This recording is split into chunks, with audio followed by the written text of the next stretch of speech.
ku Kyagwe TV program nze nga bwe ndaba omukubiriza atudde mu ntebe eno olwaleero nze Henry Nsubuga nga ntuddewo ku lwa munnange Richard Sentime Vanna Kasongola. Program eyitibwa nze nga bwe ndaba. Abagenyi bange ye Richard Kateregga Mivule ne Mike Segawa ngono ye mmyuka wa RDC owa district eno ey'Emukono. Ensonga olwaleero ezitambula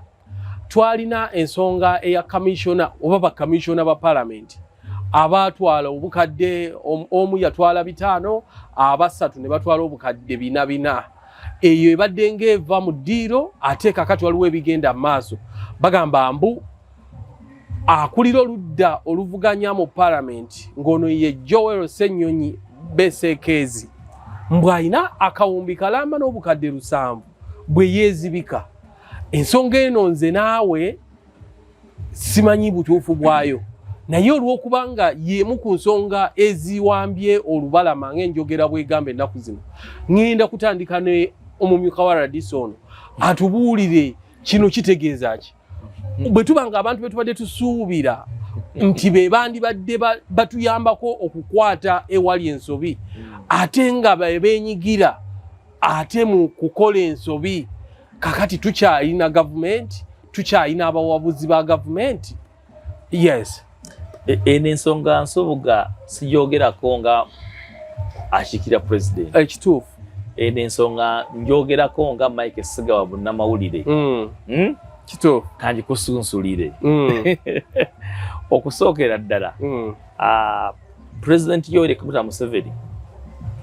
abadde agudde olutalo olupya obukenuzi. Yes, era ensonga eyo tulina okwebaza president okuba nti nno avuddeyo n'amaanyi mangi nnyo okulaba nga ensonga y'obukenuzi agikwatako step by step naye ate nga anywereza ddala. Waliwo ekiseera nga bagamba nti abali b'enguzi bwe bakwatibwa bafuna beyiro enkya. Omulabye nti nno ababaka ababe bennyini ab'NRM bwe basangibwa nti no bagamba bakwata mu kitavu ky'eggwanga baliruzira era n'ebbeero zikyaganya okukola ki naye anti okufunibwa. Waliwo ate abali mu kubojja ku luwonzi lwa president nga bagamba nti Uganda efugibwa ku masiga 3 eri executive erya judiciary ne parliament. Kakati bw'atugamba nga tewali tteeka kwasinzidde nga olwaleero omuntu okuteeberezebwa ku mateeka ga Uganda oba tonnakakasibwa nti ozizza omusango bw'oŋŋaana okweyimirirwa naye ate nga olw'okuba sinnakakasibwa nti nazza omusango etteeka linzikiriza okweyimirirwa oba totudde ku bwetengerevu bw'essiga eddamuzi. President alina proposal eri essiga eddamuzi ne parliament. Yes, ng'agamba waliwo emisango egimu egirina okufuna exception nga walaba mada eyo ndowooza yenga president naye etteeka si bwe ligamba president asobola okuinfluencinga policy asobola okuinfluencinga policy. Yes, oluusi n'amateeka gennyini ne gayitibwa ne gakola ki bano abantu tebana bakuumibwa beyiro kubanga president yagambye kuba abalamuzi bennyini be bali kuba denayinga beyiro. Naye kyenjagala okugamba president agamba omusango gw'obukenuzi gulina okulinnya eddaala tugulabe ng'omuntu eyassa omuntu tuwadde olina right okufuna beyiro womala okufuuka suspect w'okutta omuntu tomala gafuna ki tomala gafuna beyiro kubanga obukenuzi obubbi obwadde bugenda maaso mu ggwanga obugenda maaso mu ggwanga lino businga n'okutta omuntu omu kuba obubbi obumu butta abantu bangi. Bw'omala okubba ssente ezizimba eddwaliro okitegera ezigula eddagala ezizimba enguudo ezizimba amasomero ekuba oba otuuse ku level erumya abantu bangi abakosebwa olwa decision eyiyo yagala okwekusanga omuki ng'omuntu. So president ekyo ensonga eyo njikwebaza kale ensonga gy'oli mu kwogerako ejjira mu kifaananyi ekya Saabuseeti akatundu ku lutalo olw'obuli bw'enguzi obukola ki obugenda mu maaso. Ab'ekibiina kya National Unity Platform batekinga moral ground moral higher ground ne bagamba waliwo campaign yali ku mukutu gwa Twitter expose wa obo kujjukira obwali gwa exposing a parliament obuli bwenzo buli mu parliament exhibition ya parliament a parliament exhibition bali bamaze okulabisa enguudo bakula kulabisa labisa we balabisa parliament basokolayo ensonga ya commissioners ba parliament abo babeera bakaba parliament ba commissioners abalondebwa mu bannaabwe okulabirira ensonga za parliament era abamu ku bo mu lukiiko omu abeera wa opposition leader of opposition ababeerawo n'omulala aleetebwa okuva muki nga olabanga Zaka we yaliyo then wabeerawo speaker deputy speaker n'abalala basatu abavudde ku side ya ruling party kati omu ku abantu abo yali leader of opposition Mathias Mpuuga Nsamba mujjukira bulungi ne bagamba muno baatuula ne beegabira ssente abakye bayita akasiimo service award era ekibiina kye nga kimaze okugoba Mpuuga nga leader of opposition nga kimuwadde agenda akikiikiire mu kakiiko ako nga commissioner bagamba resigninga kubanga wayogebbwako ku social media nti watwala ssente zitulaba muno tezaali nnungi era Mpuuga ne kakati ya falling out tebazikwatagana bulungi na kibiina kye kubanga yagaana okulizayininga era yagaana okukkiriza muno nga yagamba nti kino kye yakola yakikola mu mateeka zaali za nsobi era mukama we ebbanga lino n'ekibiina kyonna okwaliza wamu kibadde kimuvumirira nze nagamba kutandikwa y'ensonga eno jjukira bulungi nti senga nali Mpuuga nibadde nga mutima gwange nkimanyi nti sigwanidde kuva mu ntebe eyo oba tisereze nalya zaale mu mateeka nga wagamba naye olw'okuba yali ku tiketi ya morality yalina okuvaawo nenkuwa ekizampo y'omusajja bwata Julius Caesar bagenda bamuwa olugambo nti mukyala we yali ali mu bikolwa eby'obwenzi Julius Caesar n'afuna olukiiko olwabuuliriza ku mukyala we oba mwenzi era olukiiko olugenda ne lumugamba ti ssebo empula ssebo kabaka mukyala wo tabeera nko mu bwenzi era bamaze ddala mutuukirivu nnyo ddala we yafuna lipooti eyo gyasize yagamba ono omukyala sobola kumusegeza nga mukyala wange kubanga ate bamuteebereza okuteeberezebwa ng'oli mukyala wa Caesar kimala okubutaba mukyala wa Caesar obutagwanira kuba mukyala wa Julius Caesar n'olwekyo nkugobye okitegeera nono era kugoberera principe eyo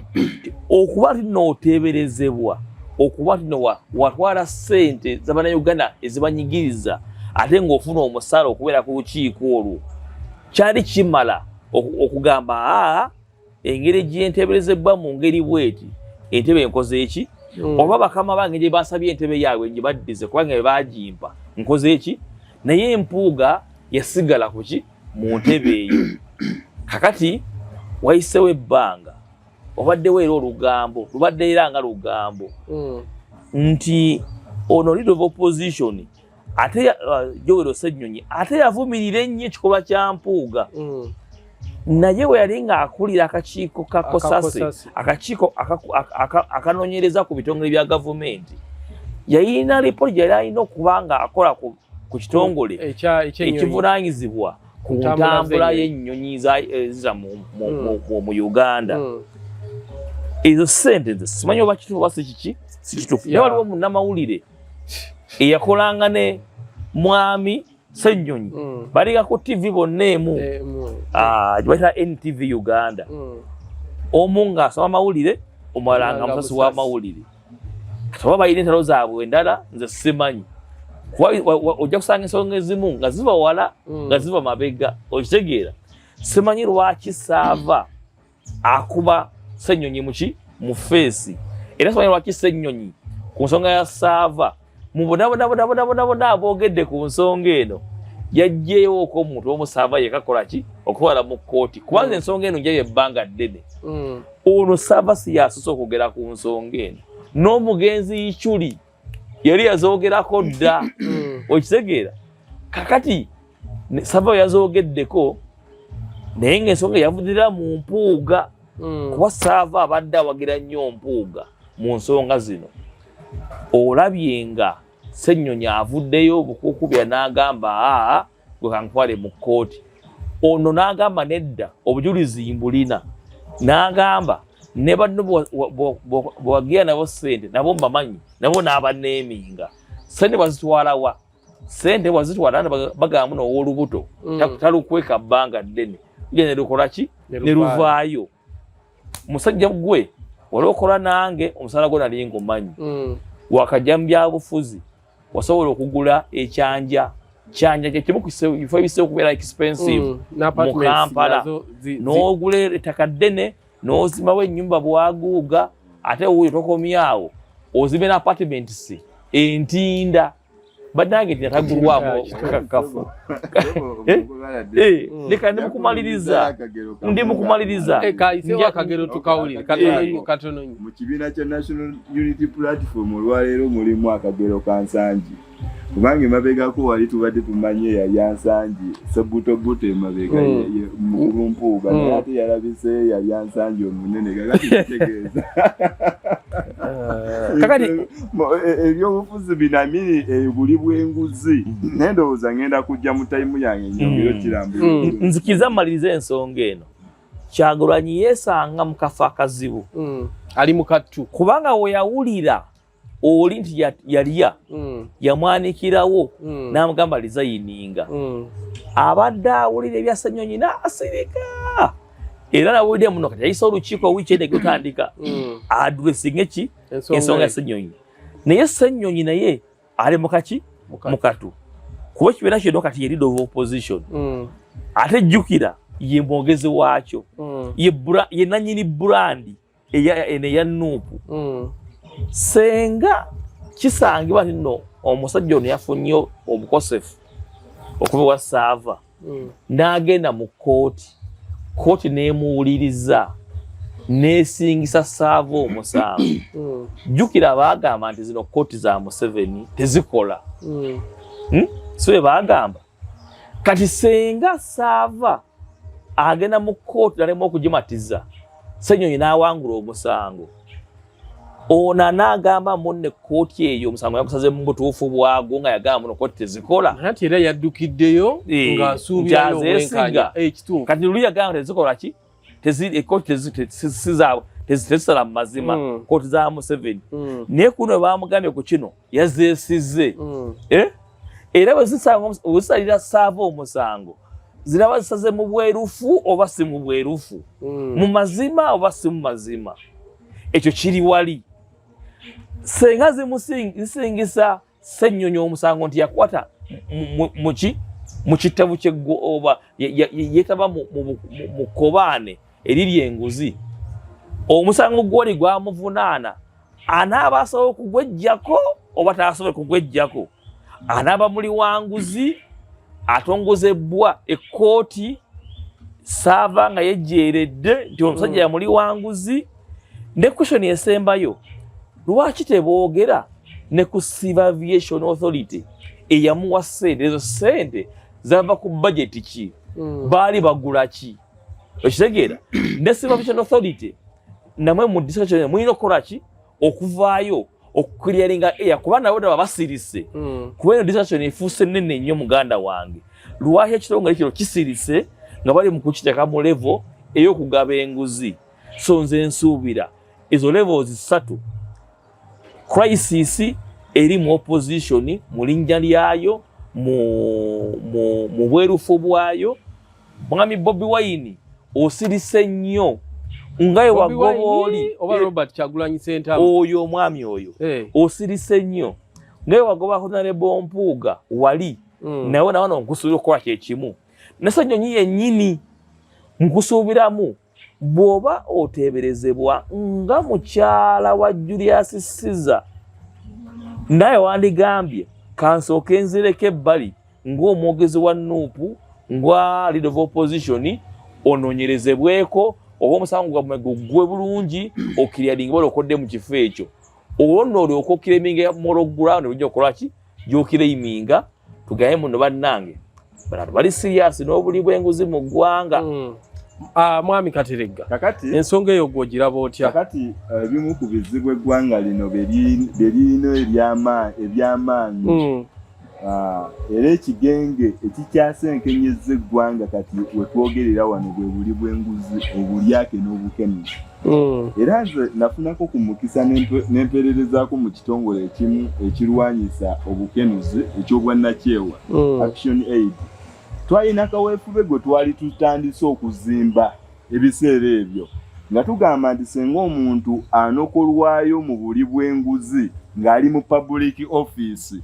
omuntu oyo asosolebwe abolebwe nti bwe bagamba nti Honorable Mathias Mpuuga ne ba commissioners ba parliament abalina okuteekerateekera parliament nammwe mwatuula ne mweteekerateekera nga mukyalina mu office ne muyisa kye bayita service award ne mwewa ssente nga mulova mukyalina mu bifu mukyaweereza kubanga nze kyemmanyi omuntu bamuwa akasiimo ng'amaliriza emirimu gye ne bamusiima olw'okukola ki naye akasiimo ako k'ofuna nga n'okukola okyakola akakasiimo kabeera extra by the way akasiimo kabeera k'amaanyi nnyo kakati ddala okozesezza office naawe to influence okuyisawo interests zo kitegeeza abantu bano baali bakyamu kyokka olwo nno ne kalabalaba alina okuwabula akulira oludda oluvuganya gavumenti mu parliament oba oluwabula gavumenti mu parliament olwo naye alina okukola checks and balance ate naye yeetabye agamba omuba mwewadde ebina naffe nange munteerewo ebitaano byange tusobole okukola ki senga mbadde mubaka wa parliament olwaleero sensa motion ekulembeddwa mwami Theodore Sekikubo obadogiteekako omukono nga sineebuuza na ku muntu yenna ye mbaka wa kukiikirira endowooza yagimanyi ye yakoze atya ababaka ba parliament wano tulina bana mu mukono ndaba abataano yes ndaba abana omukono bakoze ki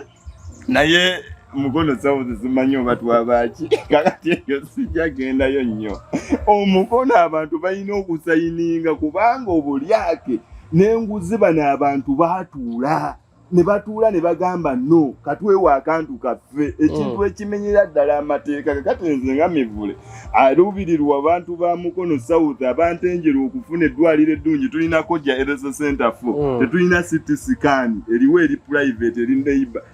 eri ku neighboring area kakati twetaaga CT scan kyokka ssente zandiguze CT scan okuyamba abakyala ababeera embuto ne batabaddusa mulaga abamu ne bafiira ne mu kkubo tusobola okufunayo CT scan emu abantu ne bataasibwa ye mukulu wa Fande Mike Segawa yagambye nti bano abantu abali b'enguzi batemu nnyo n'okusinga akutte Jambia n'atemula omuki omuntu omu kakati abantu bano nze okuteeka omukono ku kiwandiiko ekibajjamu obwesigwa sina kwebuuza ku muntu mulala yenna kubanga bakotogera enkulaakulana mu bitundu byaffe kakati mu kitongole kiri ekya Action Aid kaweefube oyo ow'okusosola abali b'enguzi senga olwaleero abantu bano ne ku mikolo gye bagenda tebakyabawa na buzindaalo kubanga tukirabye nti abantu bano babeera ne ssente nnyingi era bakozesa influence era nsaba abakulembeze b'amadiini abakulembeze emikolo egy'obuwangwa abantu bano abanokulwa mu buli bw'enguzi baneetugendere ddala mu maaso n'okukola ki n'okubabola kubanga bakotogedde nnyo enkulaakulana yaki yeggwanga naye olaba bitundu ebimu ate basembeza kuba munaye be baba ne baasi zizitowa yatuta akawumbi kamu mu obukadde 7 bamusuubira wagenda oba musinzizo oba kumukola ebbaasi gyabaamu obukadde nga 2 kakati okugobwa okummibwa akazindalo kibeera ki naye nga kyandibadde kituufu abantu bano bakole ki basosolebwe ku nsonga endala ssebo ku nsonga yennyini ey'obuli bw'enguzi service award lwaki etandiseewo kati kubanga mbadde nfollowinga naye tukola ki ensonga yo nayo ntuufu naye eyo twayitiddeyo katono naye ng'ensonga eri ku kawumbi akamu n'obukadde 7 obwa lopu Joel Ssenyonyi ensonga eri eya Service Award ndabanga gwagitanyiza obulungi kati ensonga eno yo gyogerako ki kakati kinajjukirwa nti mbadde mutero nnyo following entuula za parliament n'entuula z'obukiiko committees mu parliament ebiseera ebyo kosasi ng'ekyakulemberwa mwami Joel Ssenyonyi oba honorable Joel Ssenyonyi tulaba nga baleeta report waliwo report yali egenda osomebwa naye nejjamu njawulo era abantu bangi bakola mistake ku gundi eyo report ya Uganda Airlines njawulo nyo ne Civil Aviation which is okay nti Machazi Uganda Airlines eri under Civil Aviation by the way ne lob yenyini yalese ekiwandiiko nga kyali kimu kugira ku airlines kakati okitegeera so Civil Aviation Authority eyo bintu bibiri byanjawulo afande Mike Sega wamalewo ensonga zange oluvannyuma lw'okulaba engeri mukyala Balmutulaki gye yali ateekebwa ku nninga okyajjukira olw'ebuyigirize ebyo n'ebirala kakati na bano aba Civil Aviation Authority bafuna okwekengera mu mutima kubanga bayina emivuyo mingi era ne wajjawo allegations oba ne wajjawo ebiteeberezebwa nti mukulu ono kosasi bw'eneemaliriza bano naffe eyinza okukola ki okutuzingira mu kakati bayina okudduka babeerako engeri gye bakompromising akakiiko naye kikuba enkikwe nti akakiiko akayina okulondoola ensimbi y'omuwi w'omusolo kosasi akayina okukola checks and balance ate nga kekenyigidde nako mu buli bw'enguzi mu bulyake ekyamazima ennamusa ebeetuuse ku nnyoge nti ababaka ba paalamenti olwaleero abalondebwa abantu abalina okulondoola ensimbi y'omuwi w'omusolo n'okumonitaringa pulogulaamu za gavumenti okulabanga omuntu wekkooma omuvubi atalina zibuwalirwa obujjanjabi afuna services ennungi ng'ate be beenyigidde nabo mu kulya enguzi ekyo kibeera Uganda ebeera ebiseera byayo eby'emmaaso ekyamazima bizibu era nze kye neebalizaamu bano abasajja abamu abalwana abayamba eggwanga lino ne balwana omukulu Ssebo yabadde ku matikkira ga Kampala International University gye nasomera mwami Kayindo Tafiire yavuddeyo n'agamba abavubuka nti ekiseera kituuse banneena mmwe muveeyo mwenyigire mu mbeera eriwo okulaba ng'eggwanga likola ki bano abasajja be bagenda ate abavubuka enkya bateeseteese okutambula okugenda ku parliament nga balwanyisa envubi enguzi gy'ogamba naawe ogenda kukeera kutambula tetugenda kugumiikiriza nti kakati wonna wano okwogera obwogezi bwenti amwe stakeholder kitegeeza nti eddoboozi litambula Kyaggwe TV erabibwa eggwanga lyonna tetugenda kukkiriza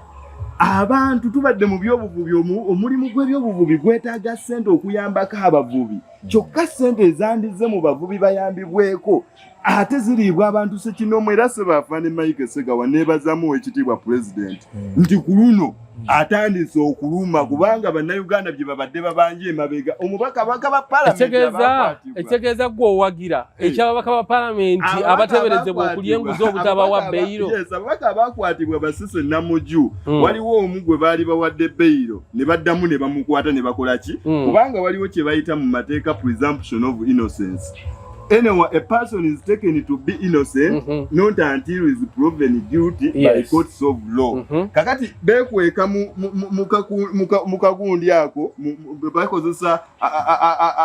akawayiro ako nga escape route oli n'agamba nti nze we nabba biliyoni 2 ne bantu walanja toolako obukadde 10 mbanze kiwalingire beyiro kyatukoze bulungi era pulezidenti eyo credit nze nganze mivula yagala okulaba ng'eggwanga ligenda mu maaso eyo njigaba kubanga ababaka bano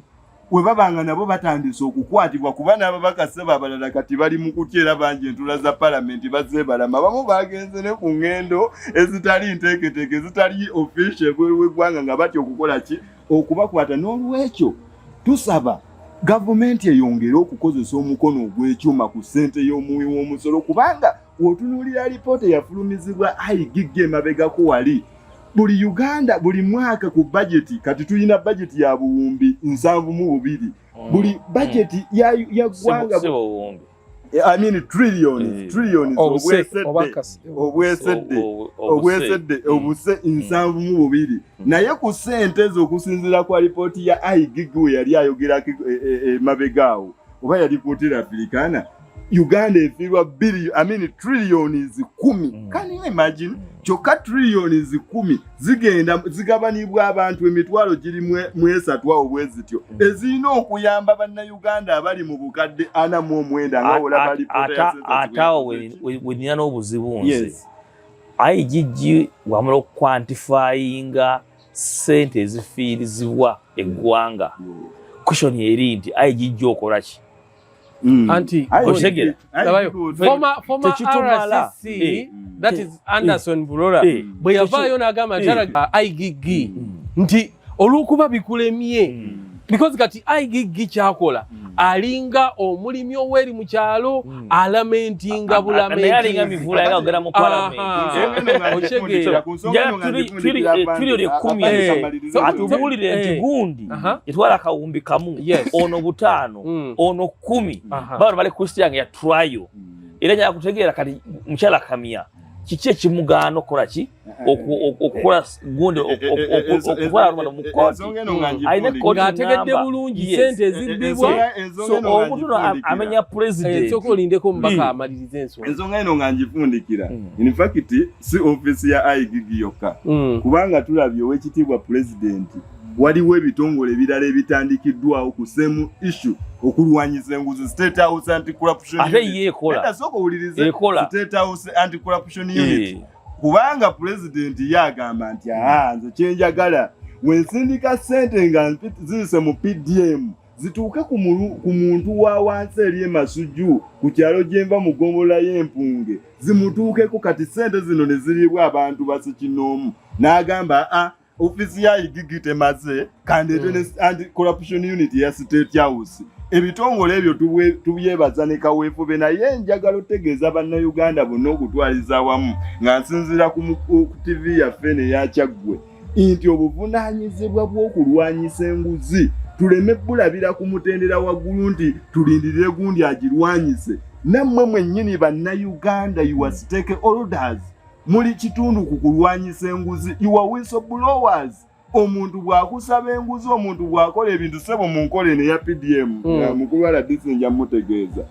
abantu kimanyi nti eri mu byalo ewaffe abakozi ba gavumenti abafuna omusaala omwezi afuna emitwalo gye 8 n'allowances n'amufuna adda ku muntu gwagenda okuwaaka kadde n'amugamba sooka ompeeyo emitwalo 2 olwo nja kuwaaka kadde naye bangi tubalabye nga Anti-Corruption Unit ebasiba yes kakati olugendo lukyali lunene omuntu bwakusaba ssente gwe omukozi wa gwa agenda beneficiary mu nkole ya PDM oba myoga record him record that person leeta obujulizi genda beera whistleblower bamukwate tulabe nga tulwanyisa enguzi ffenna nga bannayuganda wadde nga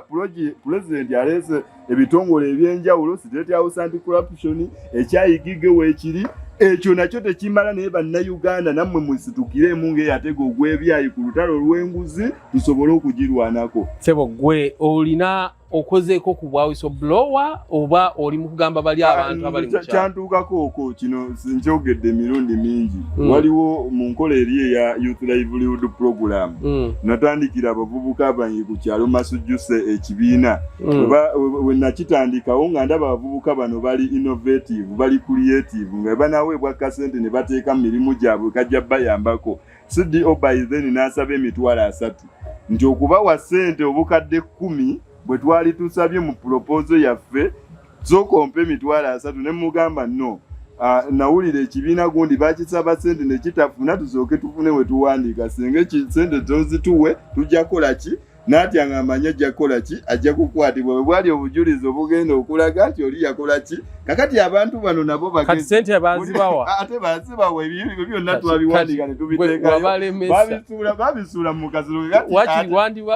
wabalemesa bandi gwanga nga tutambula naye ekyo olinawe wakitwala era omukulu oyo bamukangavula era nakati nkyogerako ssebo nakati nkyogerako abantu bongere okumanya abantu betukoleramu tetusobola tambuza gwanga nga litambulira ku nguzi.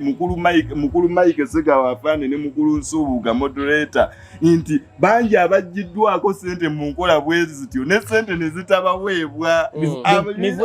Oli muzadde ng'okyalemereddwa ku ssomero ki mw'oyinza otwala omwana w'omwaka guno? Nsonga ki ekyakulemesezza? School fees baakusabye nnyingi? Olugendo lunene ng'ebyentambula bikyakalubye? Nandi ky'onoonya essomero erinaalabirira obulungi omwana wo? Okuviira ddala ku by'okusoma mu kibiina, okuzannya n'okutumbula ebitone, ekyokuddamu si kirala. Ly'essomero lya Prudence Junior School, Empoma Mukono, lisangibwa ku luguudo oluva e Mukono okudda e Kayunga, nga wakayitako mu katawuni k'Ekisowera opposite n'Empoma Girls School. Tukyali ku Kyagwe TV,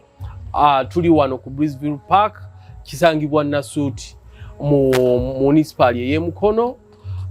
Tuli ku programu nze nga bwe ndaba, omukubiriza Henry Nsubuga, ntuddewo ku lwa munange Richard Sentai Muvanna Kasongola, nina Richard Mivule Kateregga, nina Mike Segawa ngono mumyuka wa RDC mu district y'e Mukono. Twebadde tukubaganya ebirowoozo ku nsonga y'obuli bw'enguzi obukudde ejjembe. Amaanyi president ebitongole ebyenjawulo bitondeddwawo okulaba nga birwanyisa omuze guno. Nga tufundikira ku nsonga eno, katusooke tuwulire omubaka wa president ye kyagamba. Obuli bw'enguzi buva wansi paka waggulu. Waliwo alya enguzi ey'olukumi, waliwo neyalidde enguzi ey'akawumbi nga woolidde. Ebiseera bingi owulidde president ng'akola comments, tuwaliwo n'abantu abagamba n'okugamba mutino mumpe ssente n'abyinvestor gwe balipotinze minisita omu mpulira eyasaba investor ssente okutwala investor wa president. President tumulekeredde nnyo mutalo luno. Buli omu ku ffe nga Mivulira wagambye yenyige mutalo luno. Twogedde ku parliament, sawa zino focus eri ku Ssenyonyi, naye embuyaga keitikkula akasolya ku parliament eyo bingi bijja kukola ki kutegerekeka. Obukiiko obwo bubadde bukozesebwa ababukulira okubufuula oba nkiyite ki. Buli akulira akakiiko mu parliament gojja kwewuunya Nsubuga abadde mubbe mu ngeremu oba endala. N'olukiiko lwe nga omulimu gwe kuluyiiyiza. Buli wabula abaka ba parliament nti bagenze bali mu kulambula nguudo, bagenze kulambula amasomero, bano bawulira muno tugenda kulambula simanya ddwaliro gundi, kiba babeerako bagala genda kubba ssente ku muntu oyo oba ku kitongole ekyo. Era bawidde buli wabula baba bagenze kulambula amalwaliro, bakutte eri e Mukono, bagenze e Buyiko, bagenze e Busoga, bagenze mu Eastern, baba bagenze Gulu, bagenze mu Ehoima. Gye batuuka eyo kutikkuliramu buki ffe mu mawulire ezo saba likodi ffe tuzirina. Okitegeera lwakuba ebiripoting wabitono nnyo ebiseera ebisinga. Kyova olabanga esaawa zino nsanyuse nnyo generation eno erimu emikutu nga gino. Kuba kati olaba kati emboozi eno Nsubuga bwe wagitwalanga ku mikutu egimu nga baganda tulina ku discussing ekyo history topic y'olunaku olwaleero. Naye kati ffe tuli ku Kyagwe TV tugikubye butere ambye nti emboozi tukole ki tugyogere. Mwajja kugamba esonga tulina kugyogerako simanyi eri mu kkooti. Nenga ne mu kkooti gwe bawaabidde yakakola bukozi ka defense. Okitegeera naye censorship ebaddewo mu mawulire before. Era gwe mulisi gwe gusoose bayira bw'ensubu okulya muno ne mawulire mwennyini mulimu obuli bw'enguzi. Oba nokimanyi okitegeera nti naffe abali mu mawulire twetaaga okukubamu ttooki kubanga tussa stories nnyingi ezibadde zirina okugyayo buki. So kyova olabanga esaawa zino saava wabanga alina evidence ku nsonga ya Ssenyonyi nze mwaplaudinga kuba it takes courage. Banamawulire bangi bakangakangibwa in the past tugenda kusuwinga ne babasindikira balooya ne basindikira commissions ne basindika ekitongole kiri ne basindika omusirikale gundi okubakangakanga. ebiseera bingi bannamawulire bangi bafunyemu eyo zero threats okuva ku abali b'enguzi ab'amaanyi. Obamanyi nti we banaavaayo ne badda mu musana bajja kuswala eri ensi. Guno omusango ne gutagenda mu kkooti kumalizibwa. Gwina gukoze eki? We gutuuse. There is a win ku buli bw'enguzi. Tulina okuswalako, tulina okutyamu buli w'osabibwa enguzi oba buli w'obeebwa enguzi nti yiino olina okwekangamu ng'omuki ng'omuntu. Tumanye muno there are consequences buli w'ofuna eki enguzi. Twogere tugambye nga President wagambye nti n'enguzi yeetagako ekikoligo, yeetagako okutiibwa, yeetagako punishment eringa nga kupe eya madda. Wadde ffenna twagala okufuna naye bannange we bijja ku bintu ebikwata ku nsi yaffe ebinyigiriza abantu baffe aba bulijjo tufunemu okutya n'okwesisiwala kuba tufiiriza eggwanga lyaffe n'abantu baffe okwaliza awamu. Mukulu Kateregga mu bufunze enguzi eno tukirabye nti terina mu bitongole bya gavumenti byokka naye we tunaagireka neyeegiriisa ng'ekigotta entula eggwanga lino liri mu katyabaga kubanga ne mu masomero tugiraba ne makanisa ne masinzizo ekyokulabira ku nze ntandikidde kati wano mu masomero omwana ajja bino bibanoonya obululu ebyobwa pulifekiti n'abeera nga muzadde wa muwa emitwalo 10 asobole okufuna sente zanaagulamu switi abulaibinga abaana basobole okukola ki oli mu byabululu naye n'omwana okufuna ekifo